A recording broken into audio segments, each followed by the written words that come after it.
சாய் பக்தர்களுக்கு என் அன்பு வணக்கங்கள். ஓம் சாய்ராம். என் அன்பு குழந்தையே, இப்பொழுது உன் வாழ்க்கையில் நடக்கும் இந்த பிரச்சனைகளும் சிக்கல்களும் யாரால் ஒரு முடிவுக்கு வரப்போகிறது, யாரால் முடியப் போகிறது என்பதை நீ தெரிந்து கொள். ஆம் குழந்தையே, எல்லாவற்றிற்கும் ஒரு முடிவு வரப்போகிறது. எல்லாவற்றிற்கும் நான் ஒரு முற்றுப்புள்ளி வைக்கப் போகின்றேன். இத்தனை பிரச்சனைகளுக்கும் ஒரு தீர்வு கிடைக்கப் போகிறது. அது யாரால் கிடைக்கும் என்பதையும் இப்பொழுதே உன்னிடம் சொல்லிவிடுகிறேன். இப்பொழுது இருக்கும் உனது சூழ்நிலையில் பிரச்சனைகளால் சூழ்ந்து கொண்டிருக்கின்றாய். இந்த பிரச்சனைகளுக்கெல்லாம் தீர்வு இல்லையே, எப்படி தீர்வு காண்பது, எந்த வழியும் என் கண்களில் அகப்படவில்லையே என்று புலம்பிக் கொண்டிருக்கின்றாய். இந்த பிரச்சனைகளுக்கெல்லாம் தீர்வு யாரிடம் இருக்கிறது, எங்கே இருக்கிறது என்று நான் கூறவா? ஒரு பூட்டு தயாரிக்கும் தொழிற்சாலையில் பூட்டுகள் மட்டுமே தயாரிக்கப்படுவதில்லை, அந்த பூட்டுகளோடு சாவிகளும் தான் தயாரிக்கப்படுகின்றன. அதுபோலத்தான் இறைவன் ஒரு பொழுதும் உனக்கு பிரச்சனைகள் மட்டும் கொடுத்துவிட்டு வேடிக்கை பார்ப்பது இல்லை.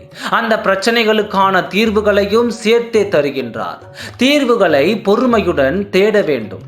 நீ உனக்கான சாவியை தொலைத்து விட்டாய், இழந்து விடவில்லை. அதுவும் இந்த அண்டத்தில் வேறு எங்கும் உன் சாவியை தொலைக்கவில்லை.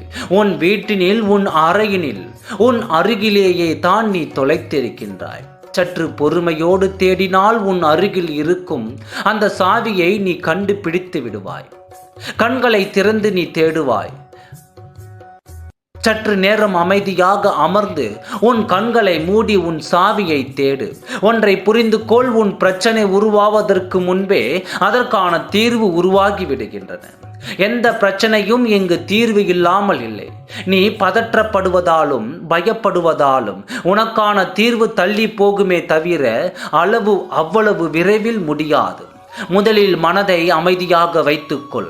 அவரவர் தகுதியை அறியாமல் இறைவன் பிரச்சனைகளை தருவதில்லை. உன்னால் இந்த பிரச்சனைக்கு தீர்வு காணப்படும் என்ற நோக்கத்தில் மட்டுமே, அதற்கான தகுதி உன்னிடம் இருந்தால் மட்டுமே அந்த பிரச்சனை உன் வாழ்க்கையில் வரும். இதோ இப்பொழுது நீ சந்தித்து கொண்டிருக்கின்றாயே, ஏன் என் வாழ்வில் மட்டும் இவ்வளவு பிரச்சனைகள், ஏன் எனக்குள் மட்டும் இத்தனை சவால்கள் என்று யோசித்து கொண்டிருக்கின்றாயே. உன் வாழ்வில் மட்டும்தான் இத்தனை சவால்கள். ஏனென்றால் இத்தனை சவால்கள் சமாளிக்கும் தகுதி உனக்காக மட்டுமே உள்ளது. எனவே ஒரு முறை சிக்கல்களை சந்திக்கும் பொழுதும் பெருமைப்பட்டுக்கொள். அத்தனை தகுதி வாய்ந்தவராக தேர்ந்தெடுக்கப்பட்ட பிள்ளை நீ என்று இதுவரை வாழ்க்கையில் எத்தனையோ பிரச்சனைகளை கடந்து வந்திருக்கின்றாய். எத்தனை மனிதர்களை அனாவசியமாக தூக்கி எறிந்திருக்கின்றாய். உன்னை கேலி செய்தார்கள், விமர்சித்தார்கள். ஆரம்ப காலத்தில் அழுது கொண்டு தான் இருந்தாய். ஆனால் போக போக எல்லாவற்றையும் சமாளித்து விட்டு அப்படி இருந்தாய் அல்லவா? இப்பொழுது இருக்கும் இந்த பிரச்சனையும் முன்னாலே தீர்க்கப்பட போகின்றது. இதற்குமான வழிகள் உன்னிடமே இருக்கின்றது. இதனை நீ இந்த தடைகளையும் தகர்த்து விட மாட்டாயா? எனவே பிரச்சனைகளை சந்திக்க நேர்ந்தால் சொல்லிக்கோள், என்னால் முடியும் என்று. ஆகவே எதை பற்றியும் கவலைப்படாதே, நான் இருக்கிறேன். எதற்கும் கவலை கொள்ளாதே, அனைத்தும் நல்லதே நடக்கும். ஓம் சாய்ராம். நன்றி, வணக்கம்.